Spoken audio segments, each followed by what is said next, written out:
शिवाय नमस्तुभ्यं श्री शिवाय नमस्तुभ्यं श्री शिवाय नमस्तुभ्यं श्री राम श्री राम श्री राम श्री राम। राम नाम लड्डू गोपाल नाम घी शिव नाम मिश्री घोर घोर की। आइए चलिए कथा को एक नया मोड़ देते हैं।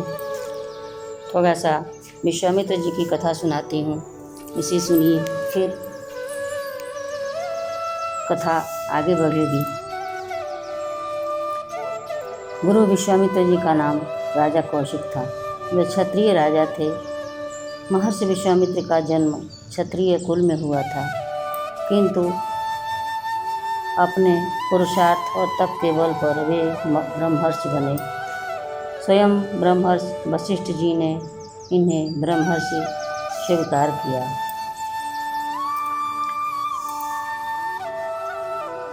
एक बार की बात है कि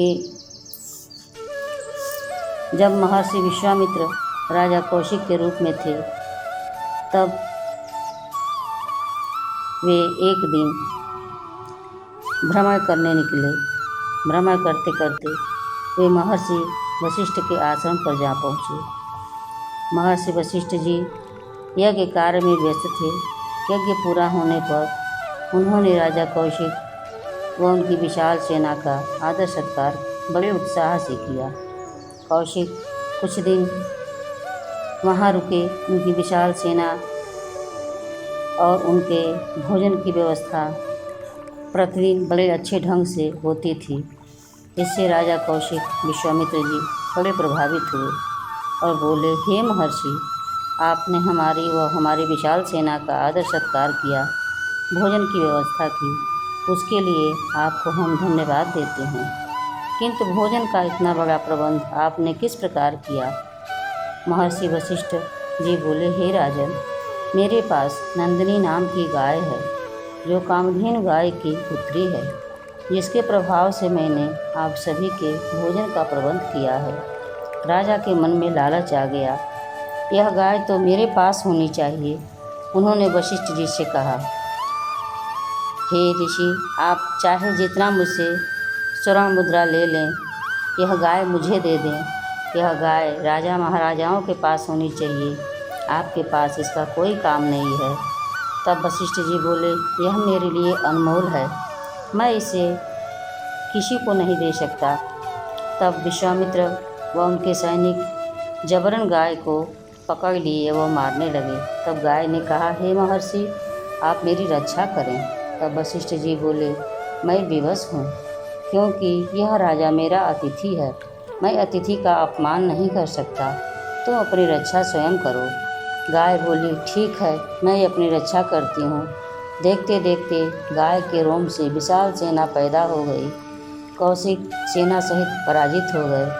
राजा को बंदी बनाकर वशिष्ठ जी के सामने लाया गया। महर्षि वशिष्ठ जी ने कौशिक के एक पुत्र को छोड़कर सभी पुत्रों को अपने तपोबल से भस्म कर दिया। राजा कौशिक पश्चाताप की अग्नि में जलने लगे। वे सोचने लगे, क्या तप में इतनी शक्ति है? कौशिक ने तप करके विशिष्ट अस्त्र प्राप्त किया। बदला लेने के लिए वह पुनः वशिष्ठ जी पर आक्रमण कर दिया, किंतु फिर वे पराजित हुए। अब उन्हें सोचा कि क्षत्रित्व पर ब्राह्मणत्व भारी है। वे अपना क्षत्रित्व छोड़कर ब्राह्मणत्व प्राप्त करने के लिए तपस्या करने लगे। उन्होंने अस्त्र शस्त्र सब त्याग दिया। तप के बल पर वे ब्रह्मर्षि बने। थोड़ी सी कथा को पीछे ले चलते हैं। जब विश्वामित्र कठोर तप में लीन थे, तब देवराज इंद्र ने उनके तप को भंग करने के लिए अप्सरा मेनका को धरती पर भेजा। उस समय महर्षि ने कामदेव को अपने बस में कर रखा था, किंतु चोरी से कामदेव ने मेनका की सहायता कर ऋषि का तप भंग कर दिया। दोनों ने गंधर्व विवाह कर लिया और गृहस्थ जीवन व्यतीत करने लगे। मेनका ने एक सुंदर पुत्री को जन्म दिया, जिसका नाम शकुंतला रखा गया। एक बार इंद्र ने मेनका को वापस लौटने का आदेश दिया। मेनका न चाहते हुए भी महर्षि व पुत्री शकुंतला को छोड़कर देवलोक को चली गई। इसके बाद ब्रह्मर्षि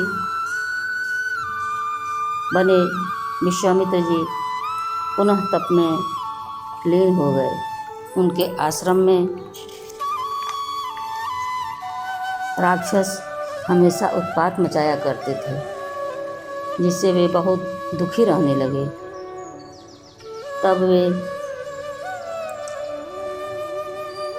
श्री राम जी को लाने के लिए अयोध्या के राजमहल में गए और उन्होंने राजा दशरथ से श्री राम जी को अपने यज्ञ की रक्षा करने के लिए मांगा, क्योंकि तब तक शिक्षा पूरी कर श्री राम जी अयोध्या के महल में लौट गए थे।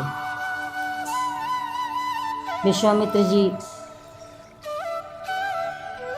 ने जब श्री राम जी को मांगा तो राजा दशरथ ने इससे इनकार कर दिया। तब गुरु वशिष्ठ ने उन्हें समझाया, तब कहीं वे साथ भेजने के लिए तैयार हुए।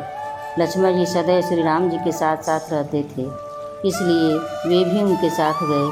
आश्रम पहुंचकर विश्वामित्र के आदेश पर उन्होंने ताड़का व सुबाहु का वध कर मारीच को दूर दक्षिण किनारे समुद्र में फेंक दिया।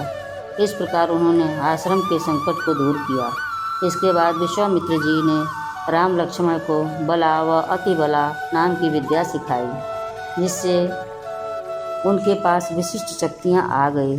बला व अति बला विद्या के द्वारा शत्रु का मन, शरीर, कर्म और दृष्टि को नष्ट करने तथा शास्त्रादि प्रयोगों का अचूक सिद्ध करने का सामर्थ्य उन्होंने विश्वामित्र जी से प्राप्त किया।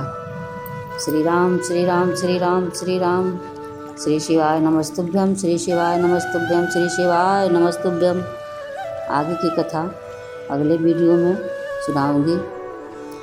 कथा को लाइक करें, सब्सक्राइब करें, शेयर करें, घंटी बजाएं, आशीर्वाद दें।